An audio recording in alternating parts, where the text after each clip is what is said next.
कभी कभी हमें माँ बाप की अहमियत तब पता चलती है जब वो हमारी लाइफ में नहीं होते हैं। आज की कहानी भी जिस लड़के पे है उसको भी अपनी माँ की अहमियत तब पता चली जब उसकी खुद की ही जान पर बन आई। हेलो, मेरा नाम आंचल है। आप है मेरे YouTube channel real horror incident में। आज की कहानी आंटी ने सुनाया था, मेरे मोहल्ले की ही थी। वो जब शादी से पहले एमपी में रहती थी तो ये बात वहीं की है। जैसा कि उन्होंने बताया था कि वो जब शादी से पहले जहाँ उनका घर था तो कुछ घर छोड़ के ही एक परिवार था। परिवार क्या, एक औरत रहती थी, महिला जो अकेली थी, और उसका एक बेटा था। वो बहुत ही नेक दिल की इंसान थी, बहुत अच्छे नेचर की, जैसे एक होती है लेडी वैसी थी वो। सबसे अच्छे से बोलना, खुश मिजाज थी, हमेशा मुस्कुराते रहना और कभी भी किसी के लिए बुरा ना बोलना। लेकिन उसके साथ बुरा ये था कि उसके परिवार में और कोई भी नहीं था, वो अकेली थी, उसका एक बेटा था और वो सिलाई कर कर ही अपने घर का खर्चा चला रही थी। वो स्कूल की ड्रेस सिलती थी बच्चों की और उसी में अपने बेटे को ही पढ़ाती थी। उसी बेटे का जो खर्चा था स्कूल का सब उसी से करती थी। अच्छा, उसका बेटा छोटा था तो स्कूल की पढ़ाई से लेके और घर का खर्चा, खाना पीना सब धीरे धीरे निपट जाता था और अपनी सिलाई कर कर ही वो थोड़ा सा पैसा बचा कर उसने 2 डब्बे बना रखे थे अपने हुए किचन में, उसी में बचा के रखती थी। अच्छा, एक डब्बा तो उसके बेटे को पता था कि माँ इसमें पैसा रखती है और दूसरा जो था वो छुपा कर ही रखती थी। वो खाली उसके घर में एक उसकी बगल की महिला दोस्त आती थी, तो वो छोटी थी एज में, तो उसी से कह रखी थी कि ये बिटिया मैं इसमें पैसा रखती हूँ और सिर्फ तुम्हें पता है, कल को कभी मुझे कुछ हो जाए तो मेरे बेटे को दे देना। तो कहती हुई थी, ठीक है दीदी, आज जैसा आप कहती हैं वैसे ही करेंगे, और आप इतना सोचती हैं उसके लिए यही बड़ी बात है। तो उसका डेली का काम था, जो भी सिलाई विलाई करती थी, थोड़ा पैसा अपना जो बचाती थी दोनों डिब्बे में थोड़ा थोड़ा रखती थी। उसका बेटा जब स्कूल से आता था तो बड़े प्यार से अपने बेटे को साथ में बैठालती थी और उसको खाना ना खिलाती थी, और जो काम करती रहती तो उसका बेटा ध्यान से देखता भी रहता था। कहता भी था कि माँ तुम कितनी मेहनत करती हो मेरे लिए। वो कहती भी थी कि बेटा मेरी लाइफ में और ज़िंदगी में और कौन है, तुम ही हो, मुझे जो भी करना तुम्हारे लिए ही करना है। कभी कभी कहता भी तक, लाओ मैं तुम्हारे साथ सिलाई करूँ, मैं ऐसा काम करूँ। तो कहती थी अभी तुम छोटे हो, लेकिन चलो तुम्हारा मन करता है तुम थोड़ा मेरी सहायता किया करो। तो जब तक उसका बेटा छोटा था, 13-14 साल तक का, तब तक उसने अपनी माँ का कहना माना और उसकी सहायता भी करता था, हेल्प भी करता था जो भी वो कहती थी। और स्कूल जाना, अच्छी शिक्षा लेना, वो बहुत अपने बच्चे को समझाती थी प्यार से, अच्छी अच्छी कहानियाँ सुनाती थी। लेकिन जैसे ही उसका बेटा 15-16 साल का हुआ तब उसकी हरकतें थोड़ी बदलने लगी। उसकी दोस्ती गलत लड़कों से हो गई। अब वो पढ़ाई लिखाई छोड़कर इधर उधर लड़कों के साथ घूमा करता था। घर से तो यही बता के जाता था माँ से कि मैं पढ़ने जा रहा हूँ, लेकिन आधे रास्ते में बैग अपना फेंक कर या कहीं छुपा कर वो दोस्तों के साथ अपना खेलने निकल जाता था। जब बहुत दिन स्कूल नहीं जाता था तो उसको स्कूल से कंप्लेन भी आती थी कि आपका बेटा स्कूल नहीं आ रहा, इतने दिन हो गए। तब उसकी माँ परेशान भी हो जाती थी क्योंकि वो थोड़ा बहुत ही पैसे कमाती थी और थोड़ा इकट्ठा भी करती थी और उसके स्कूल में खर्चा हो जाता था। तो अपने बेटे को समझाती भी थी कि बेटा तुम्हें पढ़ना बहुत ज़रूरी है, हम लोग का कोई आगे पीछे परिवार में नहीं है, कल को मैं नहीं रहूँगी तो तुम कैसे अपना जीवन चलाओगे। तो वो कहता भी था कि हाँ माँ मैं समझता हूँ, तुम मेरे लिए बहुत करती हो, चलो ठीक है, और मैं अच्छा काम करूँगा, मैं अच्छा इंसान बनूँगा। तो जब वो अपनी माँ से बात करता था बहुत हाँ हाँ कर लेता था और अच्छे से समझ भी जाता था कि इनमें अच्छा ही इंसान बनूंगा। लेकिन जब वो फिर 1-2 दिन बीतता था फिर यही हो जाता था, दोस्तों के साथ खेलना, घूमना और स्कूल ना जाना।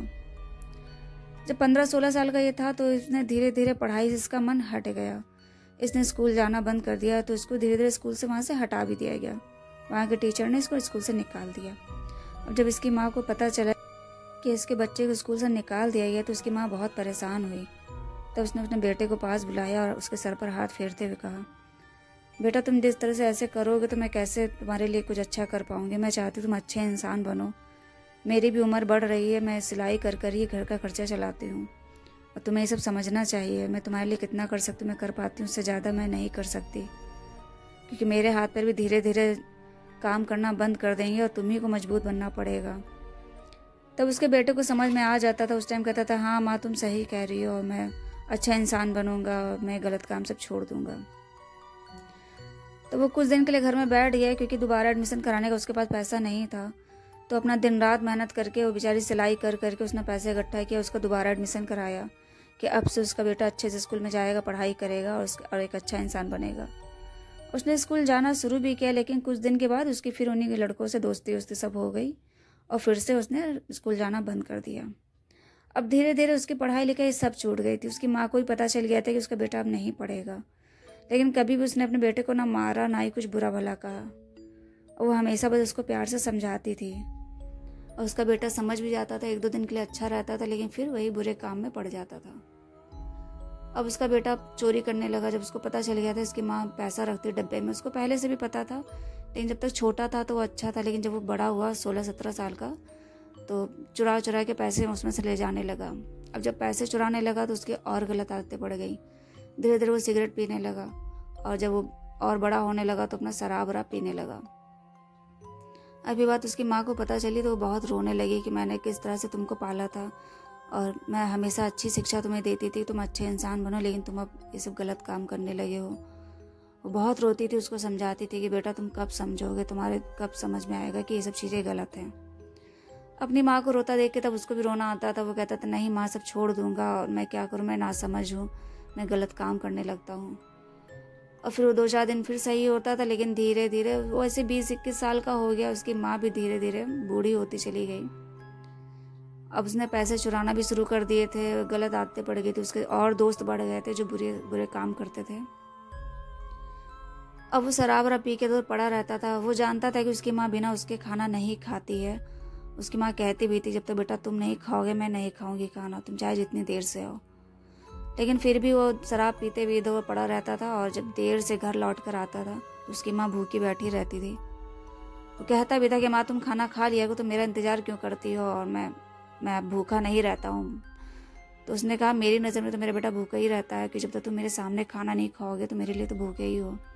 और तुरंत उसके लिए खाना निकाल के लाती थी, पहले उसको खिलाती थी फिर खुद खाती थी। ये सब देख के उसको बुरा भी लगता था कि शायद वो अच्छा इंसान नहीं बन रहा है, वो बुरा बनता चला जा रहा है, उसकी माँ कितनी मेहनत करती है। अच्छा जब वो छोटा था तभी अपनी माँ को सिलाई वलाई सब करते देखता था तो धीरे धीरे थोड़ा काम वो सीख भी गया था, लेकिन कभी उसने अपनी माँ की हेल्प नहीं करी। जब वो 15-16 साल का हो गया तब से उसने माँ की हेल्प करना भी बंद कर दिया। ये सब चीज़ें उसकी माँ देखती थी, बहुत परेशान भी होती थी। तो उसने अपने मोहल्ले की औरत से कह रखा था, मोहल्ले की जो एक आती थी उसकी कम एज की थी, वो हमेशा उससे बात करने आती थी। उसने कह रखा था कि मैं जब भी कभी मरूंगी तो मेरे 2 डिब्बे रखे हैं, तो एक का पैसा वो जानता है लेकिन दूसरे का तुम उसको दे देना, क्योंकि मुझे पता है वो काम नहीं करता है और शायद जब उसको ठोकर लगेगी तभी वो संभलेगा। तो जब ठोकर लगेगी तब उसको पैसे की ज़रूरत पड़ेगी तो कहीं ना कहीं यही पैसा उसके काम आएगा। वो कहती भी थी क्या दीदी तुम उस लड़के के लिए इतना सोचती हो जो तुम्हारे लिए बिल्कुल भी अच्छा नहीं सोचता, उसको तो ये भी चिंता नहीं है कि वो तुम भूखी हो और घर में अकेली पड़ी हो। लेकिन वो कुछ नहीं कहती, वो खाली हंस देती थी चलो कोई बात नहीं, मेरा बेटा है कभी ना कभी तो सुधरेगा। यही सब बात हो कि वो चली जाती थी और कभी कभी उसकी माँ से मिलने आ जाती थी। ऐसे दिन बीतते रहे। वो लड़का कहीं ना कहीं बुरी संगति में फंसा ही हुआ था और स्कूल तो उसने 15-16 साल में ही जाना बंद कर दिया था और काम भी कोई नहीं करता था। अब तो 20-21 साल का वो हो ही चुका था, लेकिन अब वो माँ से लड़ाई भी करने लगा था। यूं ही करते 1-2 साल ऐसे ही बीत गए और वो लड़का बुरे काम से बाहर नहीं निकला और उसकी माँ भी बूढ़ी हो चली थी। अब उसके हाथ पर पहले की तरह काम नहीं कर पाते थे। वो सिलाई उलाई बहुत कम कर दिया था उसने, इतना ही कर पाती थी कि 2 टाइम का खाना वो बस बना लेती थी। वो अपने बेटे को तब भी प्यार से बैठाल के समझाती थी, हाथ सर पे फेरते हुए कि बेटा तुम कब समझोगे, अब मेरा ये हाथ पैर शरीर काम नहीं करता है, मैं बूढ़ी हो गई हूँ और बीमारी भी मुझे घेर रही है, मैं कभी भी इस दुनिया से चली जाऊंगी और तुम्हारा आगे कैसे क्या होगा। तो वो लड़का गुस्साते हुए कहता था क्या माँ तुम हर टाइम यही सब बातें करती रहती हो और ऐसा कुछ नहीं है, और तुम्हें क्या लगता है मैं बुरा इंसान थोड़ी ना हूँ, मैंने कभी किसी का बुरा नहीं किया है, बस हाँ मैं थोड़ा नासमझ हूँ और कुछ समझ नहीं पा रहा हूँ, लेकिन एक दिन मैं अच्छा इंसान बनूंगा। हर बार वो अपनी माँ की बातें बस यही कह के टाल जाता था कि हाँ मैं एक दिन अच्छा इंसान बनूंगा। और उसकी माँ हमेशा उसके सर पे ही हाथ फेर के कहती थी कि मुझे पता है तुम अच्छे इंसान बनोगे। अब धीरे धीरे वो बीमार रहने लगी थी, उसका शरीर साथ नहीं दे रहा था। एक दिन वो काफ़ी बीमार थी तो अपने बेटे से उसने कहा कि बेटा आज तुम कहीं मत जाओ, आज तुम यही मेरे पास रहो, आज मेरा मन बहुत ख़राब है और मुझे पता नहीं क्यों अच्छा नहीं लग रहा है कि आज तुम मेरे साथ रह लो। तो उसके बेटे ने कहा कि माँ ठीक है तुम अपना आराम करो, मैं अभी थोड़ी देर में आ जाऊँगा। इस तरह से वो कहते हुए और उसके डब्बे से पैसे निकाल के अपना चला गया। वो जानती थी उसका बेटा गया है, वो जल्दी नहीं लौट के आएगा, अब रात से पहले नहीं आएगा। और वो अपना उस दिन सिलाई उलाई भी नहीं कर पाई, क्योंकि कई दिन से वो बीमार थी, तो सिलाई उलाई ठीक से नहीं कर पाती थी। जो उसके बचे हुए पैसे थे उसी से खर्चा चला रही थी। वो बिस्तर पर पड़ी रही, अपने बेटे का इंतजार करती रही। मोहल्ले की कुछ औरतें उसे मिलने भी आईं और उसके पास बैठी रहीं, क्योंकि वो सब जान गई थी कि इस महिला का आखिरी समय आ गया है। क्योंकि वो बहुत धीरे धीरे बोल रही थी, उसकी सांस भी ठीक से नहीं चल रही थी। उसने बस यही कहा कि मेरे बेटे को बता देना उसको, मैं उसका इंतज़ार कर रही हूँ। और ऐसे शाम हो गई जब उसका बेटा कहीं बैठा ताश वाश खेल रहा था। वो बुरी संगति में पड़ा ही हुआ था, तो कहीं बैठा कोने पे ताश कहीं खेल रहा था। मोहल्ले के आदमी निकले, तो जब उधर से निकले तो उन्होंने उसके लड़के को देखा कि ताश खेल रहा है। तो बोले भी आज तो शर्म कर, आज तेरी माँ खत्म हो गई, तो यहाँ बैठा ताश खेल रहा है, तुझे अपनी माँ के पास होना चाहिए। तो बेचारी तुम्हारा इंतजार करते करते आज खत्म हो गई। जब उसने ये सुना कि तो रोते हुए भागते हुए अपने घर की तरफ गया, तो वहाँ औरतों की भीड़ लगी हुई थी, सब मोहल्ले के आदमी औरत सब खड़े थे। तो सबको धक्का हटाते हुए जब अंदर पहुंचा तो देखा उसकी माँ बीमार थी पहले से ही, तो वो खत्म हो चुकी थी। अब वो एकदम वहीं पे फूट फूट कर रोने लगा कि उसकी माँ ने आज उसको कितना रोका था कि बेटा आज मेरे पास रहो, लेकिन वो नहीं रुका। और इन सब गलत संगति के चक्कर में लड़कों के साथ खेलने के कारण वो घर लौट कर भी नहीं आया। और आखिरी बार वो अपनी माँ के साथ बैठ के बातें भी नहीं कर सका, ना उसके साथ खाना खा सका। उसकी नज़र किचन के पास पड़ी तो उसकी माँ उसके लिए खाना बना के रखी हुई थी। जब तक वो नहीं आता तो उसकी माँ खाना नहीं खाती थी। उसने कई बार समझाया भी था कि माँ तुम खाना खा लिया करो, लेकिन वो जानता था उसकी माँ खाना नहीं खाती है। और आज उसकी माँ बीमार थी, उसने रोका भी लेकिन ये नहीं रुका और उसकी माँ बिना खाना खाए चली गई। और वो इसे बहुत सदमे में बहुत रोता रहा, बेचारा परेशान रहा। तो उसके पास इतना पैसा भी नहीं था, कभी उसने कोई काम किया ही नहीं कि आखिर टाइम पे उसका कोई पैसा हो कि माँ की अर्थी के लिए वो पैसा दे सके। और वो वहीं पर रोने लगा। तभी जो मोहल्ले की औरतें थी वो तो जानती थी कि वो अपना 2 डब्बों में पैसा इकट्ठा करती थी।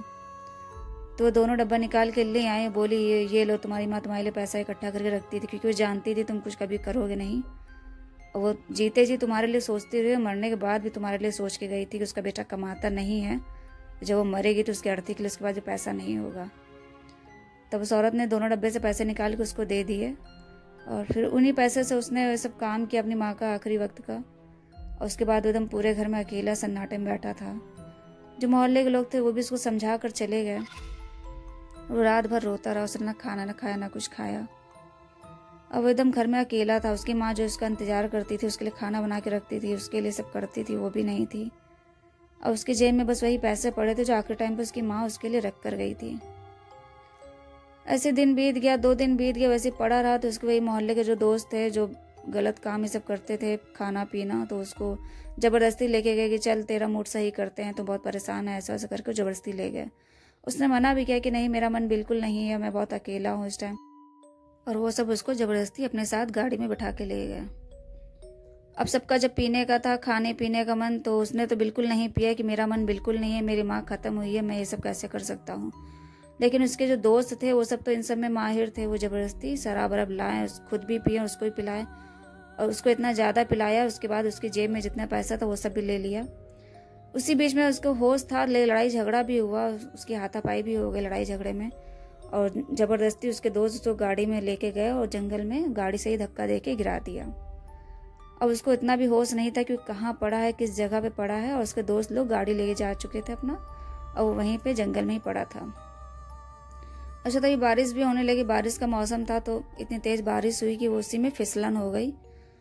तो जहाँ पड़ा था वो जब पलटा तो उसका पैर फिसलते हुए नीचे गड्ढे में चला गया, वो नीचे गिर गया। जब नीचे वो गिरा तो उसको वैसे भी उतना ड्रिंक कर रखा था कि उसको होश नहीं था। तो नीचे जब वो गिरा था तो वहाँ उसको नहीं पता था कि वहाँ पे दलदल जैसा है। तो उसका जो पैर था धीरे धीरे उसी में धंसता चला गया। उसका दिमाग होश तब आया जब उसको लगा कि उसका घुटने तक का पैर नीचे ज़मीन में धंस चुका है। तब उसको होश आया कि वो दलदल में पड़ा हुआ है और अगर वो उसने कोशिश नहीं किया तो उसी में घुसता चला जाएगा। और उसने कोशिश बहुत करी लेकिन वो उसमें से बाहर नहीं निकल पा रहा था, क्योंकि आसपास की मिट्टी भी सब चिकनी चिकनी हो गई थी, तो कुछ भी ऐसा पकड़ने के लिए नहीं था कि वो बाहर निकल सके। और धीरे धीरे उसका पैर उसी में दलदल में समाता चला जा रहा था। जब उसकी आधी बॉडी दलदल में चली गई, कमर तक का हिस्सा, तब वो कस के चीखा और उसके मुंह से माँ का नाम निकला, कि माँ मुझे बचाओ, मैं किस तरह से इसमें बाहर निकलूँ, हमेशा तुमने मेरी मदद करी है और तुम कहाँ हो, मैं तुम्हारे बिना नहीं रह पाऊँगा, मुझे इसमें से बाहर निकालो, मैं अच्छा इंसान बनना चाहता हूँ, मैं कभी तुम्हारी बातें नहीं सुना। और वो रो रो कर कस कस के माँ माँ पुकारने लगा। और जब उसका आधे से ज़्यादा शरीर जब नीचे जाने लगा था और उसको धीरे धीरे पूरे शरीर में एक सुई जैसी चुभन हो रही थी कि उसके पूरे शरीर में सुई जैसी चुभ रही है और उसी में खूब तड़प रहा था, रो रहा था, चिल्ला रहा था माँ माँ करके। तभी उसको अचानक से लगा कि उसके दोनों हाथ को पकड़ के किसी ने बाहर खींचा है और खींच के उसको बाहर कर दिया है। अब जब उसको देखा वो थोड़ा बाहर आ गया तब उसने कोशिश करी, पास में पड़ी लकड़ी पकड़ के उसने किया, तब वो बाहर निकल आया। वो इतना शरीर से थक चुका था क्योंकि उसके पूरे शरीर में सुई के चुभने जैसी पूरा दर्द हो रहा था और मिट्टी में धंसा हुआ था, उसका पूरा शरीर सुन्न पड़ गया था और वो वहीं पे बेहोश हो गया। काफ़ी देर बाद जब उसको होश आया है तब उसने खुद को देखा तो उसके पूरे कंधे तक की मिट्टी मिट्टी थी, यानी कि वो काफ़ी नीचे तक डूब चुका था दलदल में। लेकिन तब उसको होश आया कि वो माँ माँ करके चिल्ला रहा था और तभी किसी ने उसका हाथ पकड़ के बाहर खींचा था। तब वो समझा कि उसकी माँ ने ही आखिरी टाइम पे उसको बचाया है और वहीं पे वो फूट फूट कर रोने लगा, कस के माँ को याद करने लगा कि माँ हमेशा तुम मुझे अच्छी शिक्षा देती थी, तुमने मुझे मेरे लिए हमेशा सब अच्छा ही किया है, तुमने खुद कभी अच्छे से कुछ कपड़े नहीं पहने लेकिन मेरे लिए अच्छे कपड़े बनाए, मेरी शिक्षा के लिए खर्च किया, लेकिन मैं कभी तुम्हारे लिए कुछ नहीं कर पाया। और मैं आज से यही कसम खाता हूँ कि मैं तुम्हारे लिए अच्छा इंसान बनूंगा। तुम हमेशा चाहती थी कि तुम्हारा बेटा एक अच्छा इंसान बने, तो मैं यही करके दिखाऊंगा। और फिर वो वहाँ से अपने घर गया, पैदल चलते चलते काफ़ी दूर चलता रहा, तब जाके अपने घर पहुँचा। जब घर पहुँचा तो मोहल्ले के लोगों ने उसकी दशा देखी, हालत, तो उसके पास आए और पूछे भी कैसे क्या हुआ, तो वो कुछ नहीं बोला, सीधे अपने घर चला गया। और पूरे घर में वो अकेले ही था और उस टाइम उसके लिए किसी ने खाना भी नहीं बनाया था क्योंकि उसकी माँ ही उसके लिए खाना बनाती थी। वो भूखा था तो उसको देख के मोहल्ले की एक दो औरतें आई, उसके लिए खाना भी लाईं और उसको समझाया भी कि अब तो तुम्हें थोड़ी शर्म आनी चाहिए, तुम्हारी माँ भी नहीं रही है और तुमने हमेशा उसको परेशान किया, कभी उसके लिए अच्छा नहीं किया, तो अब वो चली गई, अब तुम्हें अच्छा काम करना चाहिए। वो रात भर रोता रहा बेचारा। अगले दिन जब वो उठा तो उसकी नज़र उसकी माँ की सिलाई मशीन पर पड़ी। जब वो छोटा था 14-15 साल का, तब उसकी माँ उसको प्यार से कभी कोई सिखा देती थी क्योंकि उसका खुद भी मन लगता था। वो माँ से पूछता भी था कि माँ लाओ मैं तुम्हारा हाथ बटाऊं, तो वो थोड़ा बहुत काम सिखाती थी, वो ये करता भी था, तो उसको थोड़ा बहुत उसके हाथों में हुनर था। और जब उसने मशीन देखी तो उसको यही लगा कि जो माँ काम करती थी लाओ मैं ही वही काम करूं। अब उसने फिर यही किया, जहाँ जहाँ उसकी माँ जाती थी, कपड़े लाती थी, स्कूल की ड्रेस सिलती थी, वहीं से उसने बात किया। एक दो लोग मोहल्ले के थे तो उसके सपोर्ट में भी आए, उसकी हेल्प करी कि चलो तुम अगर अच्छा काम करना चाहते हो तो हम लोग सपोर्ट करेंगे। फिर उसको सहायता करी। इस तरह से वो सिलाई विलाई करने लगा, जैसे उसकी माँ स्कूल के बच्चों की ड्रेस सिलती थी वो भी ड्रेस सिलने लगा और वो इस तरह से कोशिश करने लगा कि वो एक अच्छा इंसान बने। उसने मोहल्ले के उन लोगों से भी नाता तोड़ दिया था जो गलत लड़के थे। अब वो अकेला उसी घर में रहता था, माँ को याद करता रहता था और उन्हीं की सिलाई मशीन में ही अपना काम चला रहा था। 2-3 साल बीतते गए तो धीरे धीरे उसका काम इतना निखर गया कि उसको और भी काम मिलने लगा। पहले जहाँ उस मोहल्ले में एक खराब लड़के की छवि बनाकर घूमता था, आज वहीं पूरा मोहल्ला उसको अच्छे काम के लिए याद करता था और सभी उसकी तारीफ करते थे। लेकिन वो अच्छा इंसान भी तब बना जब उसकी माँ इस दुनिया में नहीं रही। माँ के रहते रहते उसने कभी भी कोई अच्छा काम नहीं किया, हमेशा उसकी माँ ने उसका साथ दिया, कभी उसको बुरा भला नहीं कहा। और ये इस चीज़ का उसको हमेशा एक पश्चाताप रहा कि उसने तेजी अपनी माँ का कहना नहीं मान सका, ना उसके लिए कभी कुछ अच्छा काम कर सका, ना उसकी सहायता कर सका। वो बेचारी हमेशा उसके लिए करती रही, आखिरी टाइम पे भी उसके इंतजार में ही खत्म हो गई। तो ये कहानी थी इसी लड़के की, एमपी की स्टोरी थी। उसको भी अपनी माँ की अहमियत तब पता चली जब उसको आखिरी में ठोकर लगी। आप लोगों को ये स्टोरी अच्छी लगी हो तो प्लीज़ लाइक करें, सब्सक्राइब करें। धन्यवाद।